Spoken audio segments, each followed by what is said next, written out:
Hey guys, today we are going to be talking about stranger danger. I'm going to put this in present mode, and I'm going to do just a little PowerPoint for you guys to talk about this. So, stranger danger. Your dog may not have this issue, but if your dog does have this issue, you're going to be desperate for help. It's probably one of the number one things that I hear people needing help with. If you've never dealt with it, it's a whole new, totally different thing. It's literally what is called stranger danger, meaning dogs associate stranger with danger. They might perceive them as a threat. There's probably fear involved. Many different things. The dog may try and bite strangers. They may try and lunge, bark, give really bad body language. Stranger danger can vary from dogs that are just barking at people and then are nervous to dogs that will actually bite someone if they come into the house. I have a dog that has stranger danger, and it takes a lot of management, but it doesn't mean that you cannot live with that dog successfully and provide them a safe home and the public a safe environment as well, as long as you follow proper rules and different things. So today we're just going to go over a little bit about what it is, how to handle it, and a few just little training tips to go along with it. So first off, let's go to here. And I have a dog on my lap, so I'm sorry if you hear him panting. So a big part of stranger danger is when you first bring your dog home, and you may not have see these issues. A lot of times it takes a couple months for them to show some issues. Some dogs don't show it until they turn around 1 or 2. With people, mental illness a lot of times shows when you're kind of at the end of your development stage, meaning like around 18 to like 23. A lot of times mental illness will come out in people. It's similar with dogs. At the age between 1 and 2 is usually when it starts happening. So you may adopt a puppy, have no idea that these issues are there, and then when they turn 1, they start having these issues, and you don't understand where it came from. It just takes a while for that to show. A lot of times it is a genetic issue. They've been able to trace that back, like if the parent had some stranger danger, sometimes the kids will. It can also be from abuse. It could be from lack of socialization, but most of the time, a lot of times it's from just a genetic and how the dogs are. So a big thing that I like to push is understanding your dog's body language and being able to read them. And I don't think it's possibly next week or the week after, I'm going to do a whole presentation on how to read dog body language. So I'm just going to go over this really quick here. And this is just like a little tiny graph. We'll go much more in depth with it. But if your dog is showing things like yawning doesn't necessarily mean that they're tired. That can be a stress thing. Up here it says threatened. The ears are back, their eyes are really wide, and they're cowering down. All those things can lead. They're uncomfortable. They're not feeling good with that person around. It's not always the barking and lunging dog. So I think that's what gets confusing with some people is the dog will act scared, and they just think it's that, but then the dog will end up trying to bite or lunge if the person gets too close. So you think this is what stranger danger is, but oftentimes they may look like this before it turns to this. So reading your dog's body language is really crucial to be able to understand on how they feel. And we will go over more on body language in a separate day. That way everyone can watch it even if they don't have stranger danger in their dogs. And here is a good example of this dog giving a lot of warning signs that he is not comfortable. So one thing that I always recommend with stranger danger dogs is get a good muzzle. Baskerville is a great brand. The rubber is really sturdy. Do not get a knockoff because the rubber is flimsy. I prefer how they used to make them. You can find the older models on eBay. The newer models it's a little bit different in the hookup system in the back, but they're very sturdy and they stay on the dogs. If anything, if the dog tries taking it off, if anything, the bottom of it will just get inside their mouth and it basically kind of becomes like a gag ball. You can get it back off, but they cannot get it off. But it still allows them to breathe and drink, and they can still function perfectly fine. It's a extra safety net for that. So if you have a dog that has stranger danger, this can be a great tool on walks. This is a great tool when you're having them meet new people. We also use muzzles a lot for dog aggression, but we'll do that at a different day. With muzzle training, you definitely want to try and get your dog used to it. So this is just like a little muzzle training checklist. I'm going to post this later. This is just very basic, kind of going step by step. Like, you show the dog the muzzle, you give them a treat. You just want them to associate that muzzle with something positive instead of them having to get it on anytime someone new comes, because then they're never going to want to wear the muzzle, because that means there's a new person coming in and they're going to be stressed. So you want to do it even if there's not people coming over. You want to, like, sometimes just put peanut butter in it and let them use it as a treat. Doesn't mean that they're going to destroy it, just so they associate that muzzle with positivity and fun and all kinds of good stuff. So I'll post this later. This is just a little checklist on how to, like, go through and help associate this.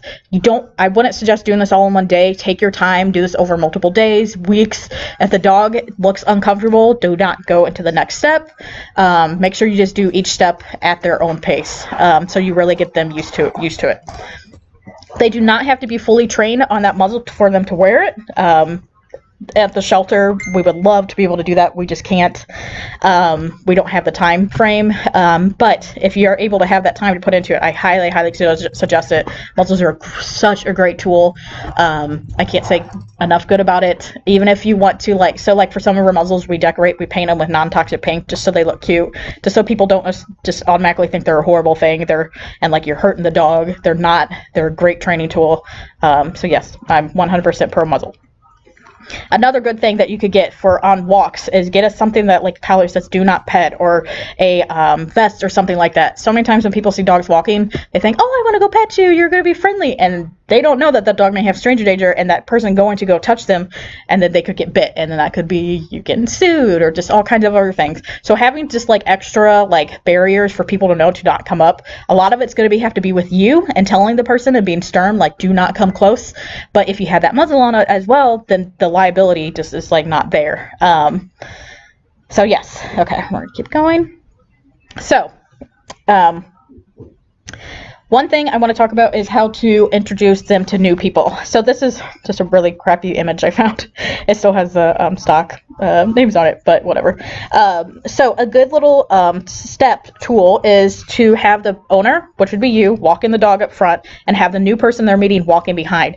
When that dog quits looking behind and is, like, aware of that person, that's a good sign. That means you're ready to move on to the next step. If that dog is continually watching it behind its back at that person, they are not comfortable. They are not ready for you to move on. So that's just, like, a good way for them to get used to having someone close in their proximity, and that it doesn't necessarily mean there's something bad that's going to happen. It's also very important for the owner to be the one walking them, because they're going to have the strongest bond with them.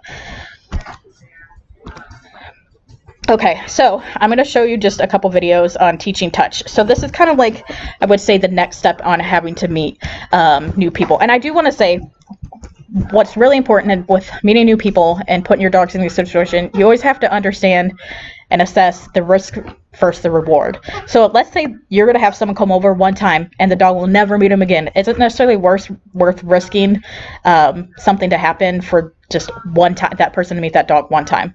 Probably not. If it's a friend of yours that comes over often, if it's a boyfriend, definitely the risk is worth the reward.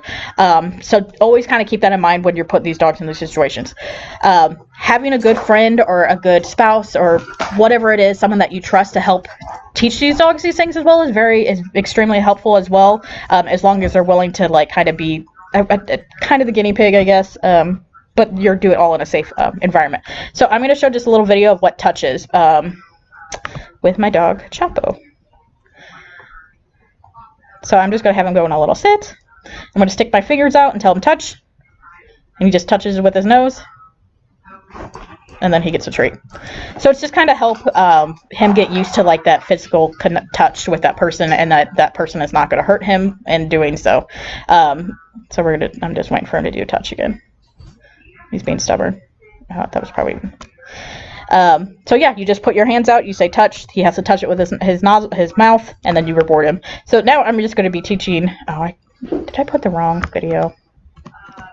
Okay, I think I did the wrong videos. So this is what happens when you go live. So, I have the wrong videos on here. That's okay. So we'll just work with this. So I'll start back at the beginning. So when you're teaching a dog this, it's actually a really easy trick to learn, because it's natural for the dogs to want to smell your hand, because that's where the food normally is. So have that food in the hand that you want to use them to teach touch, because they're automatically want to go towards it and put their nose against it because they want to smell it. So then once they do that, then you reward them, and you just keep doing that. Eventually you take the food out of that hand, and so they just automatically touch it there in general. But this is a really good tool. I wouldn't suggest doing this the first time they meet the person. This is like a later step, but this does help with the little trust things. Okay, so another big thing is giving the dog a safe environment. Dogs kind of have this invisible barrier, which is their safe area, just like with people. If someone violates that, then it's not good. So provide your dog with a safe environment, like safe area. So if in your house, if people come over, have them make sure they have a separate bedroom for them to go in, or a crate or something, so they have an area that they can escape and not feel like they have to be around those people. Because what happens when they have no other choice and people are invading their bubble, they're going to act out because they want them to get away. If they don't have that area to go back in, it's not going to be good. So always make sure you have a safe space. For some dogs, you're going to have to just put them up and not have them out when people are there. Again, let's say you're having a party. It's not worth having your dog out and meeting all those people just for a one-night thing. Put them in a crate. Keep them in a separate room. Depending on the level of stranger danger, you may even want to have a lock on that door, just as extra barricades. Like have them in a kennel, have that locked, have it a door, and then have that locked, just to be extra cautious. You don't ever want to get in a situation where the dog got loose and had all those people around, because that's going to be a very stressful environment, and then just to lash out, because it's a horrible feeling to see your baby do something like that. Sorry. Okay, so another thing is with stranger danger, do not have your dog on a invisible fence. That you're just asking for trouble with that. People, again, don't realize they're on an invisible fence, and they think they can just go up and touch them, and that's another spot where you're going to have a potential bite. Stranger danger is a lot of management, unfortunately, so you just want to make sure that you're putting the dog in a safe environment and not reducing any chances that something bad could happen. I would not ever suggest taking them to like dog park, or especially dog parks, depending on how many people are there, because again, you can't control the other people that are there. Same thing with like patios and like parades. It's an extremely stressful situation for the dog. So the odds of them acting out, they're going to do it quicker than they would even if they're at the house, because there's so much different stressors on. When your dog's outside, definitely keep an eye on them. If your dog is prone to jumping fences, do not let them out there by themselves, because if, let's say, the mailman's coming up and delivering mail, that could be a trigger for your dog to jump the fence and go after them because they associate him as a threat. Another really big thing is stranger danger is... what is the word I'm trying to say? It's, I can't think of the word. It affects any type of dog. It's not just the big, huge 80-pound dogs. It can also affect the little 5-pound chihuahuas, and small little fluffy dogs. So if you have one of those dogs that has stranger danger, you're going to have to be very blunt with people that do not pet them, because people see small, fluffy dogs as teddy bears, and the first thing they want to do is go and cuddle with them. So you're going to have to be very honest and very clear. Do not touch my dog. We went over a little bit on meeting new people. We did the little walk first and then the touch. When you have the person come in, definitely have the person, and keep the dog on a leash. Don't let the dog off, because that's giving them too much room to make an error. Keep the dog on a leash, have the person sit down, and just 100% ignore them. In dog language, ignoring each other is actually the polite thing to do. Where with humans, we instantly want to go up to someone, say hi, and shake hands. That's considered a very not good with dogs. If that dog has because it invades their safe space bubble. So have that person sit down and just ignore them. I would have the dog on a muzzle. Watch your dog's body language. If he looks calm and relaxed, do not take the muzzle on just because of that. And just kind of let him smell them. If the dog eventually gets to the point where he's nudging them for pets, that's great. The guy can maybe potentially pet them, but do not go too far in advance, because sorry, the dog's pushing a teddy bear in my face. You don't want to overdo it. Sometimes it can take dogs multiple times to meet people before they really feel like they can trust them and are okay with being physically handled by them. So I would never try to do everything all in one visit. Definitely space it out. When I pet sit for dogs that have stranger danger, I go over to their house multiple times before I actually stay there, just so the dog actually gets to know me. So yeah, that's just a little bit about stranger danger. I always suggest have a professional trainer help you as well. There's a lot of good resources on this. I have a good handout on this. If you would like it, I can post it on the page as well. This is something that pops up often. It is very manageable. It just depends on the level of the dog and how the dog handles it. So yes, if you have a dog like this, feel free to reach out to me personally, because I know exactly what you're going through. I have a dog like that, and I can give you a lot of tips. So yeah, that's all I have for today. And then tomorrow we will be back on with leash reactivity. Okay, let me exit out.